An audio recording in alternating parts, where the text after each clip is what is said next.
Hello ನಮಸ್ಕಾರ ಸ್ನೇಹಿತರೆ. ಎಲ್ಲ ಸ್ಪರ್ಧಾರ್ಥಿಗಳಿಗೆ ಎನ್ ಅಕಾಡೆಮಿಗೆ ಸ್ವಾಗತ. ಇಂದು ನಾವು ಕೆಲವು ಪ್ರಮುಖವಾದ ಪ್ರಶ್ನೆಗಳ ಬಗ್ಗೆ ತಿಳಿದುಕೊಳ್ಳೋಣ ಸ್ನೇಹಿತರೆ. ಈ ಎಲ್ಲ ಪ್ರಶ್ನೆಗಳು ಹಲವಾರು ಸ್ಪರ್ಧಾತ್ಮಕ ಪರೀಕ್ಷೆಗಳಲ್ಲಿ ಪುನರಾವರ್ತನೆ ಆಗಿರ್ತಕ್ಕಂಥ ಪ್ರಶ್ನೆಗಳು ಸ್ನೇಹಿತರೆ. ಮೊದಲನೇದಾಗಿ, ಭೂಮಿಯ ಮಧ್ಯಭಾಗದ ಮೂಲಕ ಹಾದು ಹೋಗುವ ಅಕ್ಷಾಂಶ ಯಾವುದು? ಭೂಮಿಯ ಮಧ್ಯಭಾಗದಿಂದ ಹಾದು ಹೋಗುವಂಥ ಅಕ್ಷಾಂಶ ಯಾವುದು ಅಂದರೆ ಅದು ಸಮಭಾಜಕ ಅಕ್ಷಾಂಶ ಸ್ನೇಹಿತರೆ.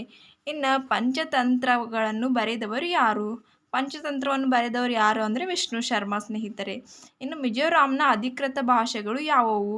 ಮಿಜೋರಾಂನಲ್ಲಿರ್ತಕ್ಕಂಥ ಅಧಿಕೃತ ಭಾಷೆಗಳು ಯಾವುವು ಅಂದರೆ ಮಿಜೋ ಮತ್ತು ಇಂಗ್ಲಿಷ್ ಭಾಷೆ ಸ್ನೇಹಿತರೆ. ಜಾಗತಿಕ ತುರ್ತು ಪರಿಸ್ಥಿತಿಯನ್ನು ಘೋಷಿಸಲು ಯಾರಿಗೆ ಅಧಿಕಾರವಿದೆ ಸ್ನೇಹಿತರೆ?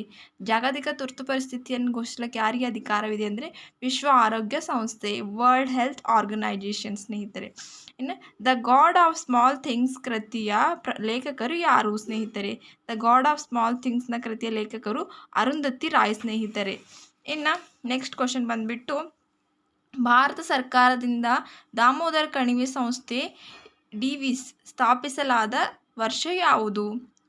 ಭಾರತ ಸರ್ಕಾರದಿಂದ ದಾಮೋದರ ಕಣಿವೆ ಸಂಸ್ಥೆ ಸ್ಥಾಪಿಸಲಾದ ವರ್ಷ ಯಾವುದು ಅಂದರೆ 1948 ಸ್ನೇಹಿತರೆ.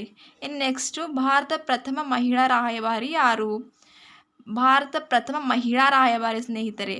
ಮಹಿಳಾ ರಾಯಭಾರಿ ಯಾರಂದರೆ CB ಮುತ್ತಮ್ಮ. ಇನ್ನು ಭಾರತದ ಮೊಟ್ಟ ಮೊದಲ ಮೀನುಗಾರಿಕೆಯ ಕಾಲೇಜನ್ನು ಕರ್ನಾಟಕದಲ್ಲಿ ಎಲ್ಲಿ ಸ್ಥಾಪಿಸಲಾಯಿತು? ಮಂಗಳೂರಿನಲ್ಲಿ ಸ್ಥಾಪಿಸಲಾಯಿತು ಸ್ನೇಹಿತರೆ. ಇನ್ನು ಆಯುರ್ವೇದ ಪಿತಾಮಹ ಯಾರು? ಆಯುರ್ವೇದದ ಪಿತಾಮಹ ಚರಕ ಸ್ನೇಹಿತರೆ. ಇನ್ನು ವಿಜಯನಗರದ ವಾಟರ್ಲೂ ಎಂದು ಕರೆಯಲ್ಪಡುವ ಸ್ಥಳ ಯಾವುದು? ತಾಳಿಕೋಟೆ ಸ್ನೇಹಿತರೆ. ತಾಳಿಕೋಟೆಯನ್ನು ವಿಜಯನಗರದ ವಾಟರ್ಲೂ ಎಂದು ಕರೆಯುತ್ತಾರೆ ಸ್ನೇಹಿತರೆ. ವಿಡಿಯೋ ಇಷ್ಟವಾದಲ್ಲಿ ಲೈಕ್ ಮಾಡಿ, ಶೇರ್ ಮಾಡಿ ಸ್ನೇಹಿತರೆ. ಇನ್ನೂ ನಮ್ಮ ಚಾನಲ್ಗೆ ನೀವು ಸಬ್ಸ್ಕ್ರೈಬ್ ಆಗಿಲ್ಲ ಅಂದರೆ ಸಬ್ಸ್ಕ್ರೈಬ್ ಮಾಡಿಕೊಳ್ಳಿ.